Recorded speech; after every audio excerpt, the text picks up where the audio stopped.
ತಮ್ಮನ ಸತಿಯ ಮುಟ್ಟುವುದು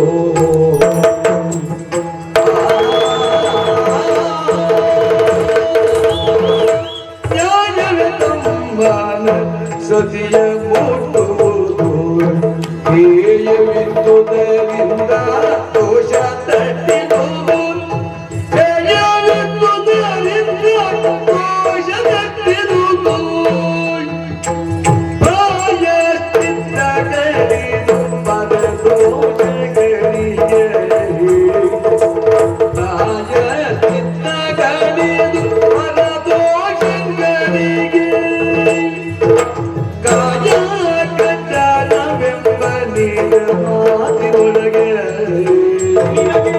ಕಾಯ ಕಟ್ಟಲವೆಂಬ ನಿಜ ಮಾತಿನೊಳಗೆ.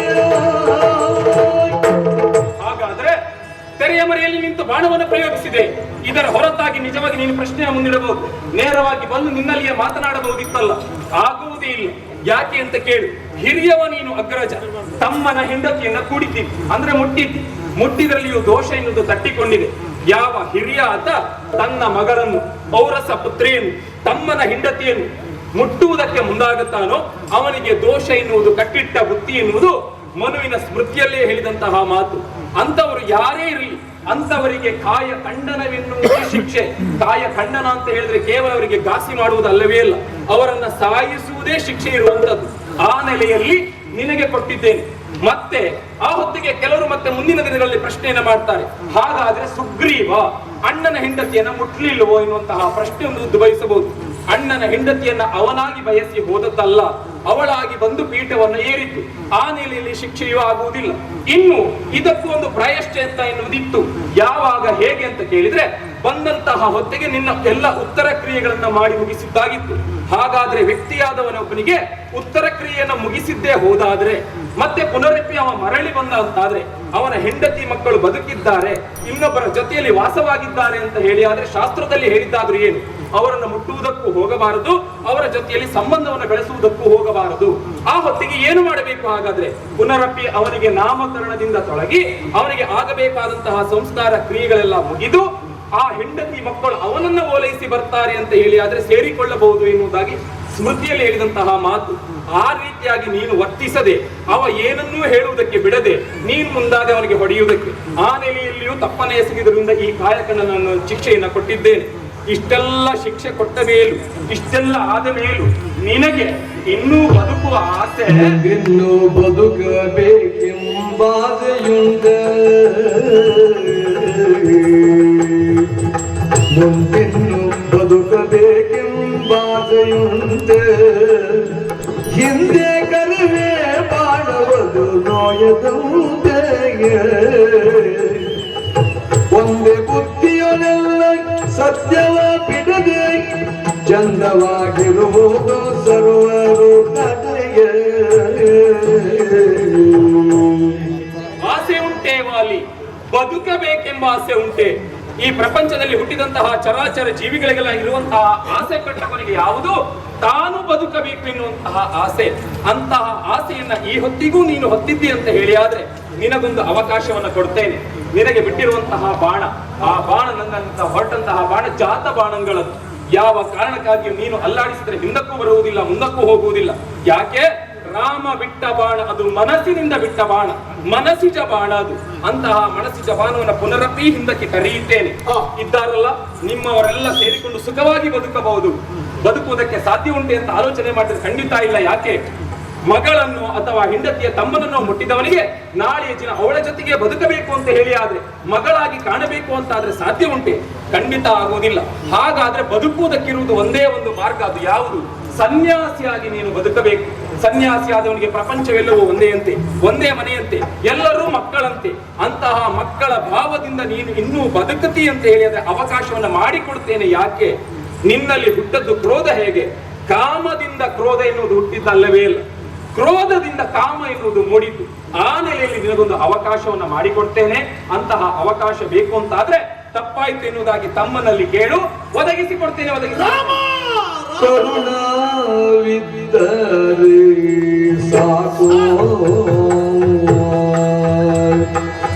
ಕರುಣಾವಿದ್ದರೆ ಸಾಕು ನಿನ್ನ ಪಾದದ ಕರುಣವಿದ್ದರೆ ಸಾಕು ಪರಿಪೂರ್ಣಿ ಪಾಲಿಸಿಕೊಳ್ಳಬೇಕೆಂಬ ಕರುಣವಿದ್ದರೆ ಸಾಕು ಪರಿಪೂರ್ಣವಾಗಿ ಪಾಲಿಸಿಕೊಳ್ಳಬೇಕೆಂಬ ಕರುಣವಿದ್ದರೆ ಸಾಕು ಮೂರು ದಿನದ ಸಂಸಾರ ಶಾಶ್ವತವಲ್ಲ ಮೂರು ದಿನದ ಸಂಸಾರ ಶಾಶ್ವತವಲ್ಲ ಘೋರ ಪಾಪಗಳ ಸಂಹಾರ ಮಾಡುವುದೊಂದು ಕರುಣವಿದ್ದರೆ ಸಾಕು ನಿನ್ನ ಪಾದದ ಕರುಣವಿದ್ದರೆ ಸಾಕು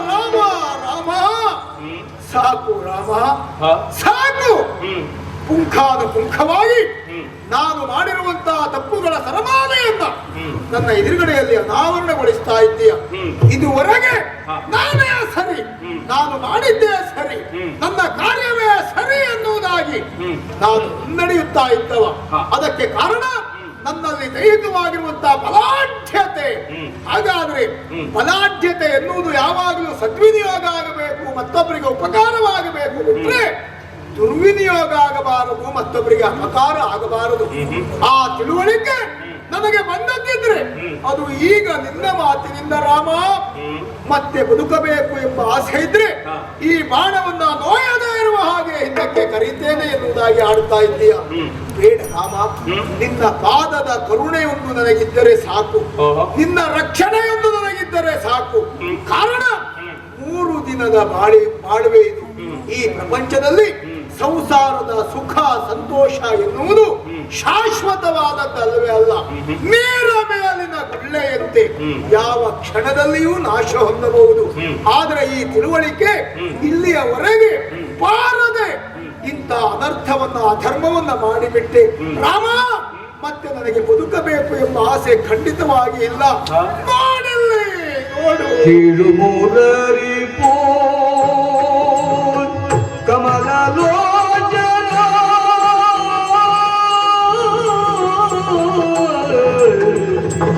ಕೀಳು ಮೂರರಿ ಕಮಲ ಲೋಚನ ತಾಳಲಾರನು ಸರಳಿ ನೋಡಿಯನು ತಾಳಲಾರನು ಸರಳಿ ನೋಡಿಯನು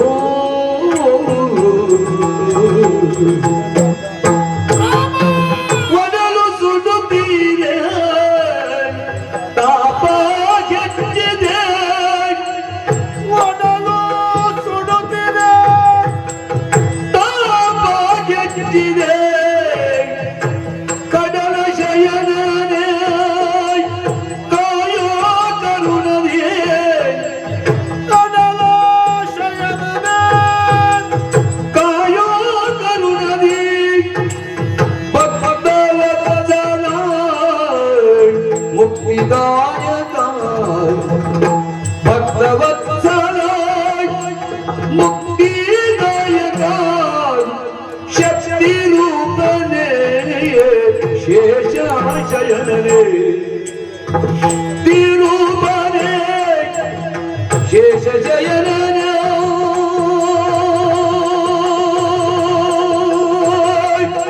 ತಿರು ಪುನರಿಪು ಕಮಲಲೋಚನಾಯ್ ತಾಳಲಾರೆನು ಸರಳಿ ನುಡಿಯನೋ ಕೇಳು ಮುರಿಪು ಇಲ್ಲ ರಾಮ ಬದುಕಬೇಕು ಎನ್ನುವಂತ ಆಸೆ ಖಂಡಿತ ನನ್ನಲ್ಲಿಲ್ಲವೇ ಇಲ್ಲ ನಾನು ಮಾಡಿರುವಂತ ಅಧರ್ಮ ಅಕೃತ್ಯ ನನ್ನ ಪಾಲಿಗೆ ಸಾಕು ಬದುಕು ಸಾಕು ಅನ್ನಿಸಿದೆ ಈ ಪ್ರಪಂಚದಲ್ಲಿ ಒಬ್ಬ ವ್ಯಕ್ತಿ ಎಷ್ಟು ವರ್ಷಗಳ ಪರ್ಯಂತರವಾಗಿ ಬದುಕಿದ ಎನ್ನುವುದಕ್ಕಿಂತಲೂ ಬದುಕಿದ್ದಷ್ಟು ವರ್ಷ ಹೇಗೆ ಬದುಕಿದ, ಯಾವ ರೀತಿಯಲ್ಲಿ ಬದುಕಿದ ಎನ್ನುವುದು ಬೇಕು. ಹೌದು. ಪರೋಪಕಾರಿಯಾಗಿ ಮತ್ತೊಬ್ಬರಿಗೆ ಉಪಕೃತರಾಗಿ ಬದುಕದೇ ಇದ್ರೆ ಅಂತಹ ಬದುಕಿ ಸತ್ತ ಹಾಗೆ ರಾಮ. ಹಾಗೆ ಯೋಚನೆ ಮಾಡಿದ್ರೆ ನನ್ನಿಂದ ಯಾರು ಸುಖವನ್ನು ಅನುಭವಿಸಲಿಲ್ಲ, ನನ್ನಿಂದ ಯಾರು ನೆಮ್ಮದಿಯನ್ನು ಅನುಭವಿಸಲಿಲ್ಲ.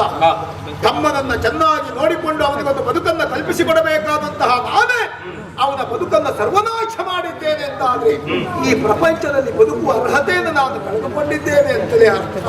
ರಾಮ, ನನ್ನ ದುರವಸ್ಥೆಯನ್ನು ನೋಡು ರಾಮ, ಕೇಳು ರಾಮ. ಈ ಸರಳು ಉರಿಯುತ್ತಾ ಇದೆ, ನನ್ನ ಒಡಲಿನಲ್ಲಿ ಬೆಂಕಿ ಹಾಕಿದ ಹಾಗೆ ವೇದನೆಯಾಗುತ್ತಾ ಇದೆ. ಇನ್ನು ಈ ಬದುಕಬೇಕು ಎನ್ನುವಂತ ಆಸೆ ಇಲ್ಲಿಗೆ ಕೊನೆಯಾಗುತ್ತಾ ಇದೆ. ಆದಷ್ಟು ಶೀಘ್ರ ನನ್ನ ಪಾಲಿಗೆ ಒಂದು ಮೋಕ್ಷವನ್ನ ಕಲ್ಪಿಸಿ ಈ ಬದುಕಿಗೊಂದು ಮಂಗಳ ಹಾಡು ರಾಮ, ಮಂಗಳ ಹಾಡು. ವಾಲಿ, ಇಷ್ಟೆಲ್ಲ ಮಾತನಾಡುವುದಕ್ಕೆ ತೊಡಗಿದ್ದಿ, ಒಡಲು ಸುಡುತ್ತಿದೆ ಎನ್ನುವುದಾಗಿ ಹೇಳಿದ್ದಿ, ಸರಳು ನೋವನ್ನು ಕೊಡ್ತಾ ಉಂಟು. ನಾವು ಇನ್ನೊಬ್ಬರಿಗೆ ಬದುಕಿನಲ್ಲಿ ಕಷ್ಟದ ಸರಳನ್ನ ಅಮ್ಮನ್ನ ಬಿಡುವುದಕ್ಕೆ ಮುಂದಾದ್ರೆ ಅದೇ ಸರಳು ನಮ್ಮನ್ನ ಕೊಂದು ಕಳೆಯುತ್ತದೆ ಎನ್ನುವುದಕ್ಕೆ ನಿದರ್ಶನವಾಗಿ ಬಂತು. ಹಾಗಾದ್ರೆ ನಾವು ಬದುಕಬೇಕಾದದ್ದು ಹೇಗೆ ವಾಲಿ? ತಾನು ಬದುಕಬೇಕು, ಪರರನ್ನು ಬದುಕುವುದಕ್ಕೆ ಬಿಡಬೇಕು. ಇದು ನಿಜವಾದ ಧರ್ಮ, ಇದು ರಾಮನ ಧರ್ಮ. ಈ ರಾಮ ಮತ್ತು ವಾಲಿಯಲ್ಲಿಯೂ ಇನ್ನೂ ಭೇದಗಳಿಲ್ಲ. ಯಾಕೆ? ನಿನ್ನ ಮನಸ್ಸು ಎನ್ನುವುದು ಶುದ್ಧವಾಗಿದೆ, ಸ್ಪಷ್ಟವಾಗಿದೆ ಎನ್ನುವುದು ಸ್ಫಟಿಕದಂತೆ ಎನ್ನುವುದು ಈಗ ಅರ್ಥವಾಗಿದೆ. ಹಾಗಾದ್ರೆ ನೀನು ಬಯಸಿದ್ದು ಮೋಕ್ಷ. ಪ್ರತಿಯೊಬ್ಬರು ಹೋಗಬೇಕಾದದ್ದು ಆ ದಾರಿಗೆ. ನಿನ್ನ ಹತ್ತ ಕಡೆಯಲ್ಲಿ ಕಳಿಸಿಕೊಡ್ತೇನೆ. ಶುಭವಾಗಲಿ.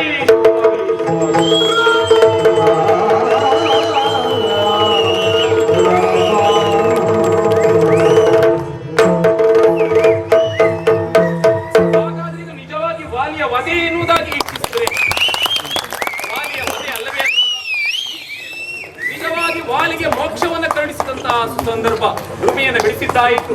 ಜೊತೆಯಲ್ಲಿ ಅವನಿಗೆ ಸುಗ್ರೀವನಿಗೆ ಸತ್ಯವನ್ನು ಮಾಡಿಕೊ ಎನ್ನುವುದಾಗಿ ಹೇಳಿದ್ದು ಆಯಿತು. ಹಾಗಾದ್ರೆ ಮುಂದೇನಾಗಬೇಕು? ರಾಮ ರಾಜ್ಯದ ಕಲ್ಪನೆಯೊಂದು ಸುಗ್ರೀವನಲ್ಲಿ ಹುಟ್ಟಿಕೊಂಡಿದೆ ಅಂತಾದ್ರೆ ಅತ್ತ ಕಡೆ ನಿರೀಕ್ಷೆಯೊಂದಿಗೆ ರಾಮ ರಾಜ್ಯದ ಆಸೆಯನ್ನು ಹೊತ್ತಂತಹ ಪ್ರತಿಯೊಬ್ಬರಿಗೂ ಕೊಡಬೇಕಲ್ಲ. ರಾಮ ರಾಜ್ಯವನ್ನು ಕನಸು ಕಾಣುತ್ತಾ ಹೊರಟು ಬಿಡ್ತೇನೆ.